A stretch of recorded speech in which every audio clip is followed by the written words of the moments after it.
In the 2011 offseason, the Nuggets needed a direction. They just traded their best franchise player since Alex English, who was Carmelo Anthony. He averaged 25.6 rebound, 3 assists in Denver. Good shooting splits, you know what I mean? He took them to the conference finals to battle with Kobe, and they never got past it. But Melo leaving Denver was weird. He didn't leave because he didn't think the team could win soon. The very next season, in the 2012-2013 season, the Nuggets won 57 games. Not because they weren't close to a championship, because they were like one piece away from a championship. He just wanted to be in New York. But anyway, that was the end of a legacy that would keep Melo as the second greatest Nugget of all time, at least currently. We're going to start our story at 2013. But before that, let's see what was happening post-Carmelo Anthony era. That very next season, they went 50 games, and which was really respectable and not too impressive, but it was definitely respectable for a team like that. They got outed in the first round by the Oklahoma City Thunder, though. The next year, they signed Andre Iguodala and won 57 games, which was very impressive. And their GM at the time, Masai Ujiri, won Executive of the Year, and their coach at the time, George Karl, won Coach of the Year. But then that same offseason, they fired their Coach of the Year, and they fired Masai Ujiri, and they bring in an unexperienced Tim Connolly as their GM. One of the more questionable moves. You just won 57 games with a team that wasn't really even expected to do that, and then you're like, well, we don't want you anymore. I guess overachieving is achieving too much. However, though, immediately that offseason, Tim Connolly had some decisions to make. First was finding a new head coach because they just fired their Coach of the Year.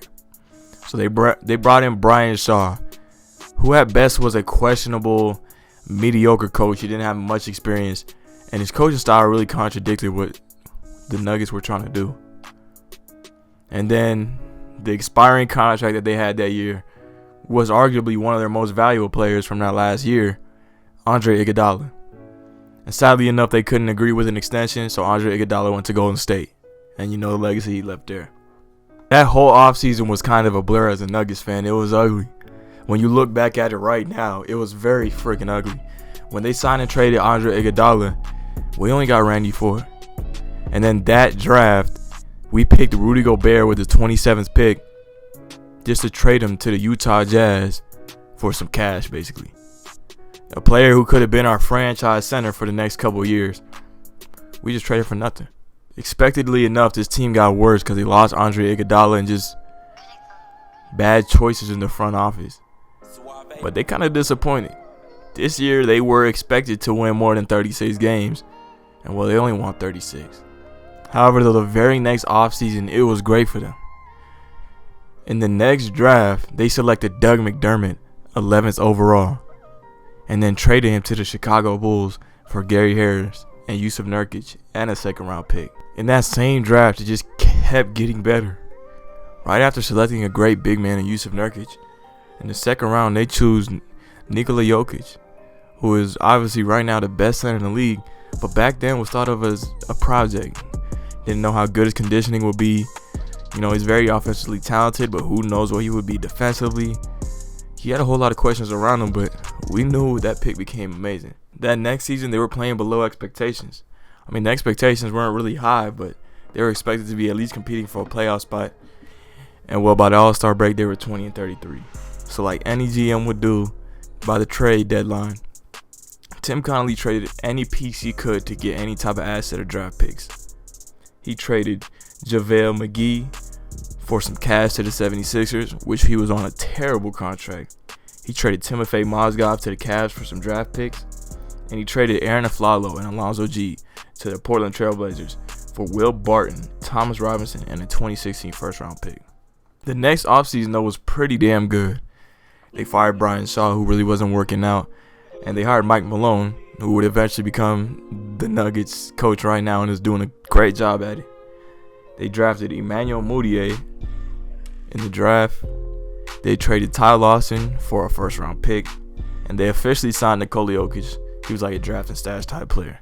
The next season, 2015-2016, the Nuggets were still a losing team. At the All-Star break, they were 22-32, so they decided to just trade their pieces for more assets. and they ended that season at 33-49. However, though, in that next draft, they had some optimism. They had 3 picks in the 2016 NBA draft, and the first one that they took was the 7th pick, was Jamal Murray, and that was originally the New York Knicks pick. With the 15th pick, which was actually their pick, it was Juan Hernangomez, and then the 19th pick that they got from Portland was Malik Beasley. Moving into the next season, they had a question mark on how good they would perform. They're like, yeah, the younger players are getting a little bit older, so they should progress. Danilo Gallinari became a more consistent scorer. But Emmanuel Mudiay, his rookie season was underwhelming. It was not that impressive at all. And for somebody who had draft expectations as John Wall, he was not living up to it at all. However, though, this season brought a great thing. And it was the thought of starting Jokic over Nurkic. Starting like halfway through the season, they were starting Nurkic over him, and they would try to play him together. But frankly enough, this is not the 90s where you can have Hakeem Olajuwon and Ralph Sampson on the same court and have no problems with spacing. So if your players are not as talented as Hakeem Olajuwon and Ralph Sampson, it's going to be even tougher. So they had to choose who they want to start. So they went with Nikola Jokic, who famously had a pop-off year, and he really broke out his shell. Making this decision of who to start versus Jokic and Nurkic was pretty easy. Jokic made it pretty easy on the Nuggets coaching staff. He constantly outplayed Nurkic in games that they were playing together. And well, yeah, that was that of Nurkic. And Jokic yet again made it even easier. After a night where he outplayed Nurkic while recording like 27 points, shooting like 80% from the field, while Nurkic only put 4 points and 6 rebounds up. Well, that next 25 games after that game, Jokic averaged 21 points, 10 rebounds, 5 assists, shooting crazy from the field, 61% from the field, 42% from 3, and 82% from the line. And only 29 minutes played a game. So it was really easy to think who is going to start for this Nuggets team. That season, because of Jokic, they improved quite a bit. They still had a losing record of 40-42, but after they traded Nurkic and got Plumlee back, they really started to improve and were like, okay, there's finally a direction to this Nuggets team, except for Danilo Gallinari mindlessly putting up freaking 15 shots a game. And then that very next offseason, as they do miss out on Donovan Mitchell because they had a pick swap with the Jazz, and they ended up getting Trey Lyles, which obviously really didn't work out. I mean, shit, you get Trey Lyles on your team, do you freaking get happy?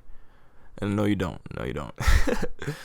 But then the future was looking bright for the Nuggets. Eventually, Jamal Murray and Gary Harris were really panning out to be what looked like at the time would be future star-level players. Not so much for Gary Harris right now, but for Jamal Murray, he's a future all-star for sure. But what's even more impressive is that one of those second-round picks that they acquired earlier in this rebuild, Monte Morris, started to break out. That next season was very promising as the Nuggets finally found a damn identity. So they started out by trading Danilo Gallinari to the Clippers. They signed Paul Millsap, who at the time was seen as a great signing, who could space the floor, add some defense, which they for damn sure needed. It was the Denver Nuggets, like they even say right now. We ain't got no D down over here in Denver. But it was looked at as an overpay, but still a great thing to help develop Nikola Jokic. And they eventually got rid of Emmanuel Mudiay. However, though, with all this promise, Paul Millsap gets hurt. So they don't make the playoffs. But they do end up 46-36, which was still an improvement and very impressive for a pretty damn young team who was led by Nikola Jokic. The very next season, they commit to their young core, and well, it pans out. The young core improves significantly, and they end up being the 1 seed for a majority of the season until the Warriors overtook them in the end. And they ended up as a 2 seed in the West after just barely missing the playoffs. A very impressive team. They go against the Spurs in the first round, they win in 7. They go against the Portland Trailblazers, who was a much more experienced and in many ways a more talented team. And yeah, they lose in 7, but it was still very impressive by a very young team.